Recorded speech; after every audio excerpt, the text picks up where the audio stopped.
What's up, everyone? I'm Brandon, and this is Jen. Hey, what's up, guys? And we have the Sony X95k here, Sony's first mini LED 4K model. I'm really excited to do the whole unboxing and review in the one video here. I figure since everyone loves the unboxing videos, we just do the review, all of it at once, get it out of the way. We will do a comparison video down the road against the X90k, so you can see which one of those to buy if you're in the market toward the holidays. But today, we're just gonna do a quick unboxing, and then I'll get into the various contents that I know you guys love. Should we get into it? Yeah, let's get into it. But first, make sure that you like this video, hit the notifications bell, and subscribe so you can be notified when we get a new upload. And question of the day, I want to know again, are you into the mini LEDs, the LEDs, the QLEDs? What is your preferred and why?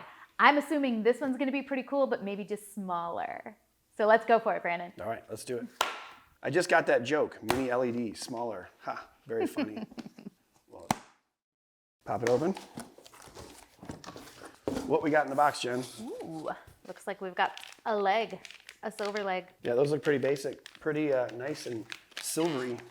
Kind of short. Looks like these are some of the back plates. Of course, we have our setup guide, and then we've got our remote, nice and low profile, and your user manual. That's it, huh? That's it. Let's take the top off then here. Let's fold this back up. 1, 2, 3. What we got back there? Looks like we've got some more plastic pieces. Seems like a lot, and it's like 6 different pieces to put on the back. Yeah. I typically don't use any of these when I put a Sony together, but Sony put some time and effort into giving us all this plastic, so I guess we'll have to find out if it's worth it to have all this on the back of the TV.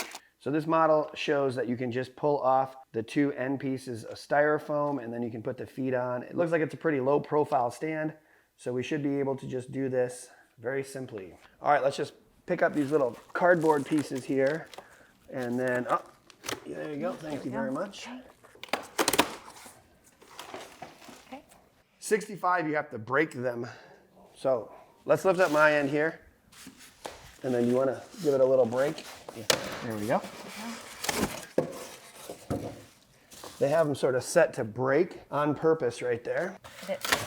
So that leaves us with a very small area to put the feet on. I think we'll have to have someone man this part, or it's just going to fall right over. So. Or a woman this part. All right. I hear you. All right, let's take this down. So we have the 2 feet, and then there's screws that come with the remote here. So just pluck the screws out of here and connect each foot. So there's 2 different options. We can either have it really low profile or up a few inches. I like the low profile look. What do you think, Jen? You like the low profile? Of course, always. Always the low pro. Okay, so we'll go ahead and put this on. Let's see. All right, so we got the one on. Okay. So we got the feet on, and it suspends it up in the air a little bit. Not very stable still, so let's get it up and over, and then we'll move the rest of styrofoam and whatnot. Or cardboard, as it were. TV feels a little bit heavier than the X90k, probably because it has that backlight master drive, which I've heard mixed reviews. I really want to see it. I'm excited to see the mini LED and that together in one LED TV. Let's go ahead and move this stand here so we can show the people the TV. Get this over, our trusty Besta stand from IKEA that everyone always asks about. I think you can get this whole thing for about 500 bucks. Slide this one over. I can push it in if you want. Should we stand this sucker up? Let's do it. Let's go. Fun times. Whoops. Oh, that is very low profile. Not much room for your hands. Yeah. So, do you want to take some of the plastic off? Your favorite part? I know you like to do this. Let's do it. There you go. Wow. Definitely have some good protection on the front of this TV so they won't damage it. Some solid work. Yeah. It's a lot. That's why I get paid the big bucks. Yeah. It's a good looking TV. I definitely like it. Nice thin looking TV. Not as thin as maybe you think you could get with mini LED, but it's not bad at all.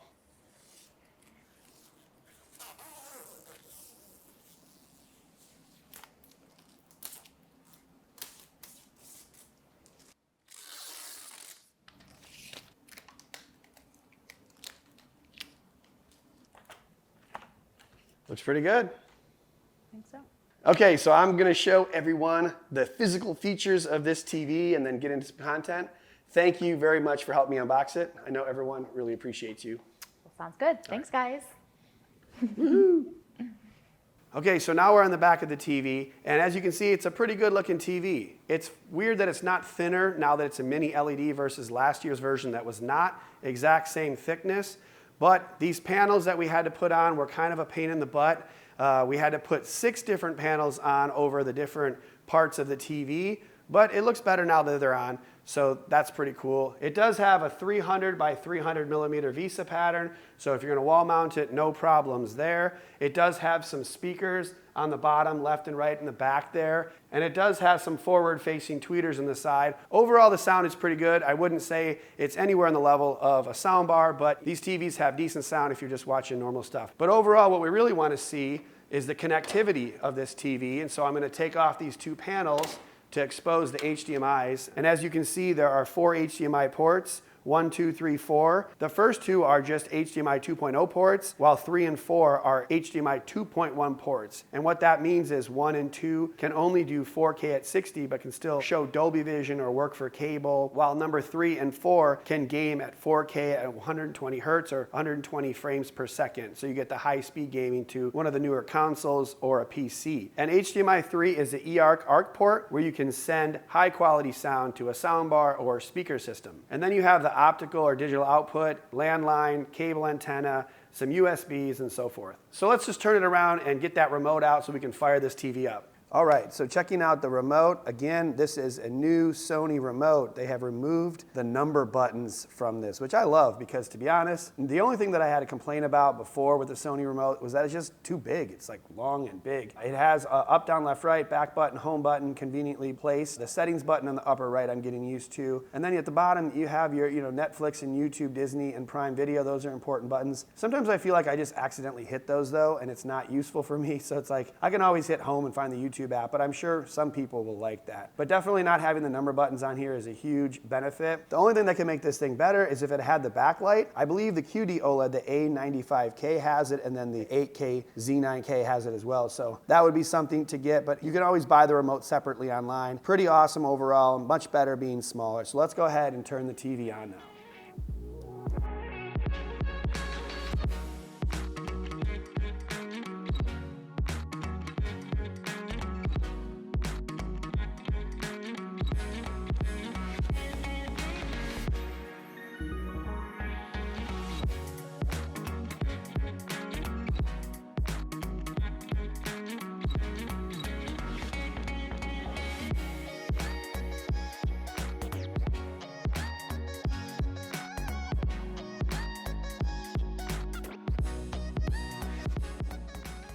Okay, on the Google TV home screen, a lot of stuff up here you can mess around with. I wanted to go into the settings and make sure that all of the brightness limitations are off. We have brightness max, power saving off, ambient light sensor off. It is in standard mode. I just out of the box wanted to see how it looks, and go to the home screen and just look at this OS. So the Google TV seems to be great except for when you're setting it up. It took forever for just a few apps to download, but once you have it on here, you can go in and look at all the different things that you have. Like we have YouTube TV and YouTube, and so you have some of these shows that I've been watching out of sheer boredom lately that line up on the continue watching area, and then you have some popular movie shows, things that are on now, and then they recommend movies. I didn't log into all the different apps that I normally would, so if I did, you'd probably see some Disney Plus and some HBO Max stuff light up on here too that it would recommend for me to watch. And then there's just some YouTube content, and it goes on forever. So tons of things to do on the Google TV OS. And then you have,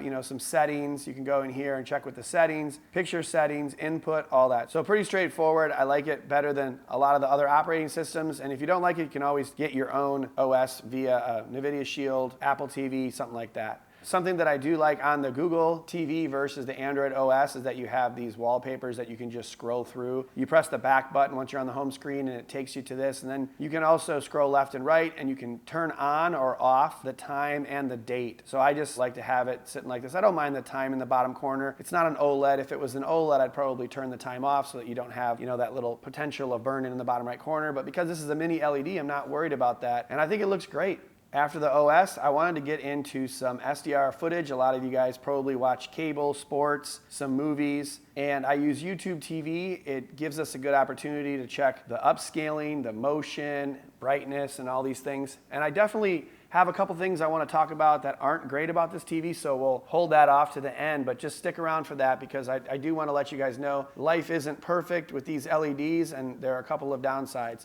So when watching sports here, the first thing that I have to notice about this TV is that it is extremely bright. It definitely looks as bright as any TV that I've seen, more or less, brighter than the X95J of last year, which is basically the version before this mini LED. And besides the incredible brightness, I think it's the XR processor that does a pretty good job of upscaling content. The motion looks pretty good. I already have this set to where I like it with regards to the motion, flow, and Cinemotion settings. And you can always adjust those settings to how you like to watch the TV. I'd seen some numbers on this TV that say that the contrast isn't as good as it was last year, and to be honest, the contrast numbers aren't very good at all for an LED TV. I think it's something like 4,000 to 1 in the contrast ratio, but overall I don't notice that that's an issue. I'm going to run a little blooming test at the end here, but really it's the brightness that stands out to me when watching SDR. It's extremely bright, would not be mistaken with an OLED TV, and with the great anti-reflective coating it has, it looks like this TV would be great in a bright room for watching sports and cable. So let's move on to some HDR movies and see how it handles that. Okay, now I've got the HDR movies on. We got Encanto. We've used this a bunch of times to compare different TVs and kind of just use it as a constant, knowing that some of the scenes look really bright and really dark, and we can differentiate the different TVs with it. While it's not as blinding as it was in SDR, it's still quite bright and it has amazing color. I'm very happy with how it looks overall. Very good motion.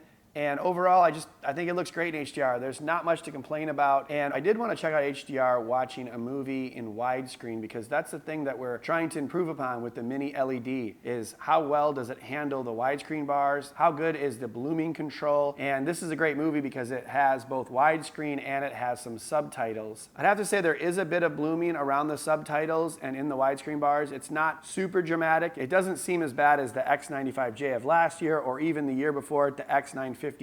So year over year, it looks like it's improving a bit. To me, it could be a combination of the overall brightness and the fact that it has more dimming zones. But we're going to take this opportunity to move into some testing just because we can get a really good idea by showing some of the actual dimming tests. One thing that I'll note is that this Sony X95k has a very good anti-reflective coating that knocks down a lot of light, similar to a Samsung QLED. They have this rainbow effect, so some people really don't like that. Some people like the fact that it can be really good and useful in a bright room. So if you're watching bright TV in a bright room, it's very easy for it to knock down that light. But if you're in a darker room or a darker scene, sometimes it's a little bit more annoying that it has that rainbow effect. So you have to make that decision for yourself. So I've been watching some of these blooming tests, and I feel like the blooming looks to be better in testing, for me anyways. It doesn't look like as much of the screen lights up, but with a Sony LED and now a mini LED, it's never going to be perfect because it seems like Sony doesn't get very aggressive with the dimming even on high. It seems like they're more apt to have a little bit of blooming in widescreen bars in order to keep the overall picture really bright, even if it elevates the black level a bit. I think that's just a philosophy, and I think that's just the way that they do it. And I have to say, off angle, it looks worse. It typically does with mini LED and having over 300 dimming zones versus like 60 last year. This 65-inch seems to control it better, but the mini LED is a new factor or a new variable within the Sony ecosystem. And with watching TCL, for example, the first, then the second, then the third version of mini LED, it gets better and better. So I would imagine that they get better at this over the years, but it's not horrendous, and I think it's definitely better than the X90k. So if you're looking for a reason to upgrade from the X90k or even the 2021 models, you'd have to say that having mini LED does help a little bit. I definitely think it's a brighter TV overall, and I think that the blooming looks on par or even a little bit better. I'll definitely say that this Sony cannot handle blooming as good as a Samsung QN90B or a high-level Samsung QLED in general. The Samsung, being a second generation, controls the blooming a little bit better, and it has very bright highlights, where the Sony has the bright highlights but doesn't control the blooming as well. But on the other hand, the dirty screen effect is a test that kind of shows that the Sonys can be a little bit better. So let's check that out because Samsung traditionally has had some issues with that screen uniformity. So let's look at that. Okay, one positive for the Sony, it looks a little bit better than average. I don't see a ton of blotchiness when the hockey player is moving around. There is a bit of vignetting in the corners. It's a little darker in the corners. Not sure that you'd see any of that when watching regular content, but if you have an eye for it, it might show up when you're watching a bright sky in a movie that pans left or right, or if you're playing a video game that's like a racing game where it goes left or right of center very often, you might notice that kind of thing. Typically, LEDs or QLEDs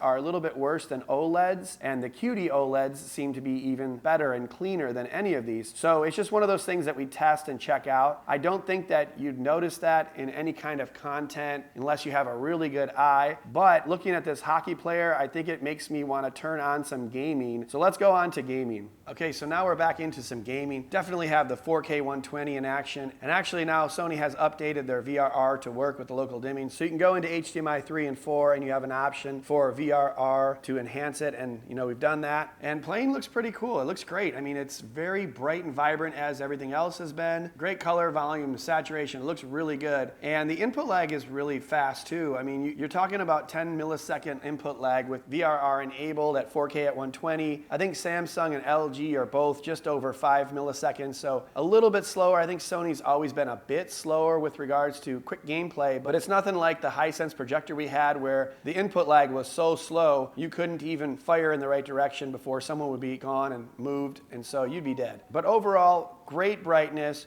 great shadow detail. You can see what you're doing in any environment in this game, and it's really, quick and responsive. So I think it's been good over the last couple years to see Sony get it together for gaming. I know it's not perfect and people will have their complaints. Only having two HDMI 2.1s that can do 4K at 120 and one being the one with the eARC, so really effectively at sometimes only one HDMI 2.1 that's active, unless you have an AVR that can do it for you and switch between the different game consoles. So overall, I'm pretty happy with it. Unless you're super intense gamer that might have some complaints with it, I think most people will be very happy with the Sony for gaming. So let's wrap it up. So my overall first impressions on this X95k is that I do like the mini LED. I think this TV seems to be better than last year's version. I think it has better overall uniformity with regards to blooming and black level and gray uniformity. So I'm pretty happy that they have the mini LED implemented. It's not perfect. It's not a third or fourth generation mini LED. It's not exactly the same as something like a Samsung QN90B that I think is pretty refined, but I think this is very bright and vibrant, and I think if you're a Sony fan, if you're a fan of the processing, of the motion and upscaling that you get with that XR processor,